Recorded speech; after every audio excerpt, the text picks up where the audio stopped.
Hey there, I'm Chris. And I'm Michael.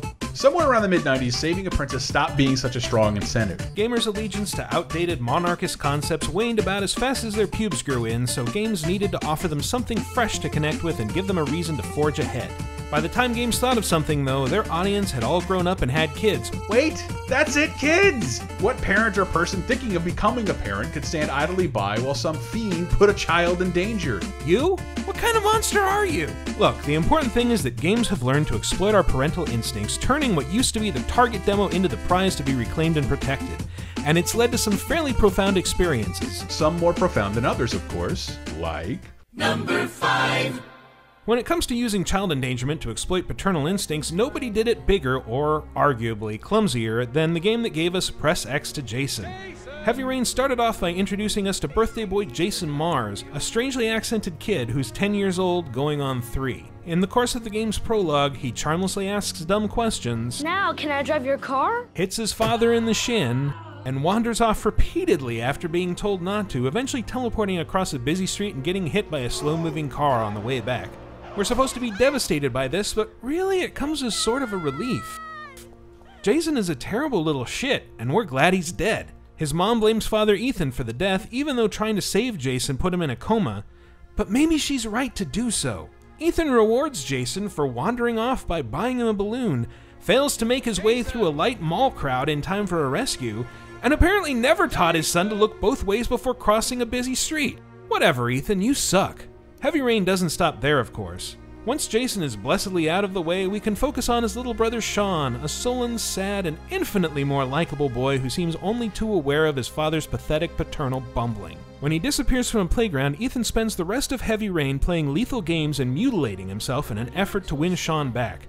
But is he proving his love, or simply being punished for being an awful parent in the first place? Maybe it's both.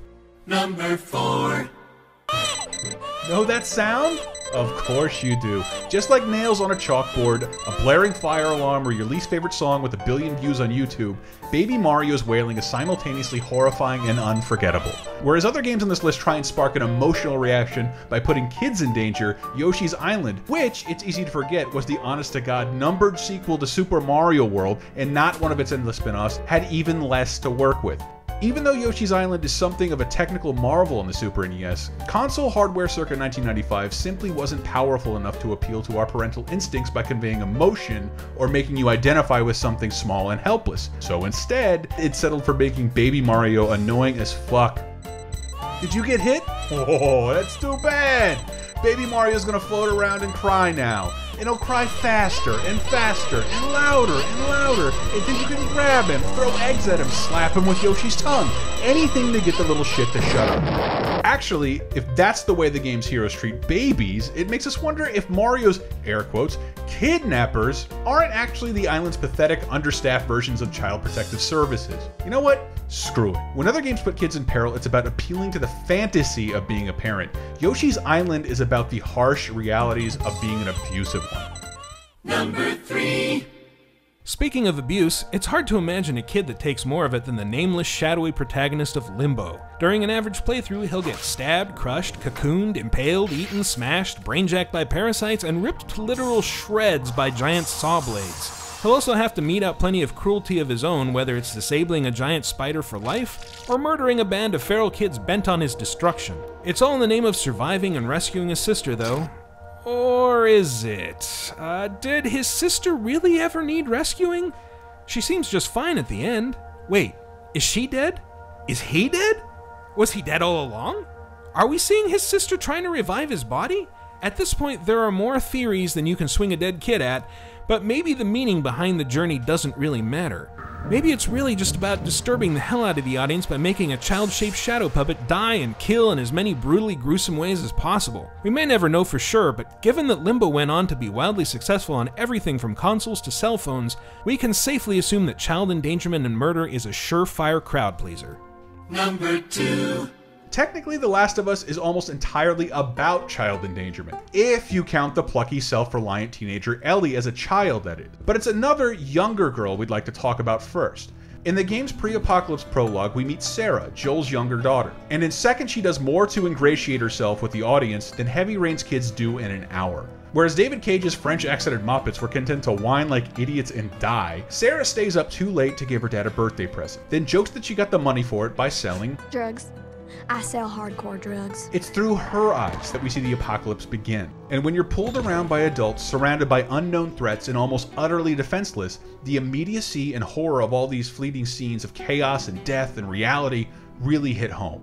So in the short time we see Sarah, we get a strong sense of her personality and we root for her. Not only because her situation is relatable, because she is us. And that makes her fate, however predictable, all the more jarring and sad. It also brings us closer to Joel, the real protagonist, because to some degree his loss is our loss. We immediately understand how he suffered and how it must have affected him. And just like he does, we start to imprint Sarah onto Ellie. At least until we get to know her as the resilient, smart-mouthed survivor she really is. Even when it's clear Ellie's not Sarah, we're desperate to keep her out of harm's way anyway. And not only does she do a better job staying alive than Sarah did, but she returns the life-saving favor to Joel more often than not. If you want to talk about strong bonds forged by constant danger, it's difficult to imagine one more affecting than the bond shared by Lee and Clementine in the first season of The Walking Dead. When we first meet Clem, she's a voice on a walkie-talkie, unsure whether it wants to help Lee or drop a hammer on his head. But when she steps out and saves his life, it's the start of a beautiful symbiotic friendship that sees the murderous history professor become an adoptive father to the timid orphan. And fatherhood isn't easy in the post-apocalypse. Are you ready for the responsibility of teaching a little girl to survive? Oh, relax. It's multiple choice, and there aren't any wrong answers, just terrible ones. I'm so hungry, Lee. I hope I get to eat soon. Terrible ones that she'll carry with her when she becomes the protagonist in Season 2. Of course, putting a kid we care about into constant peril is going to ring a little hollow if we figure out there aren't real stakes, so someone else needs to take the fall to remind us that nobody's safe. Here's where we get into spoiler territory, so those of you who haven't played Season 1 yet might want to pause this video, play through the first few episodes, and come back. Ready? We're talking about Duck, of course. Kenny's none-too-bright, continually self-endangering son could have been about as annoying as Heavy Rain's Jason, but manages to endear himself through cheerfulness and innocence. You're the Grace Detective, and I can be Dick Grayson, your ward. Where Clem gets a bit melancholy, Duck never quite stops acting like a kid. And that makes it more than a little hard when he gets bitten by a zombie, beginning a downward spiral that kills his mother and gives you the option to finish him off yourself. It's rough stuff. Even rougher than that zombie kid you find in the attic in episode 4. But who cared about him, right? And on that warm and fuzzy note, we got to get out of here, but feel free to click around, subscribe, click on these videos here, visit lasertimepodcast.com, and if you'd like to be a part of the continued conversation, be sure to check out Lasertime and Video Game Apocalypse on iTunes.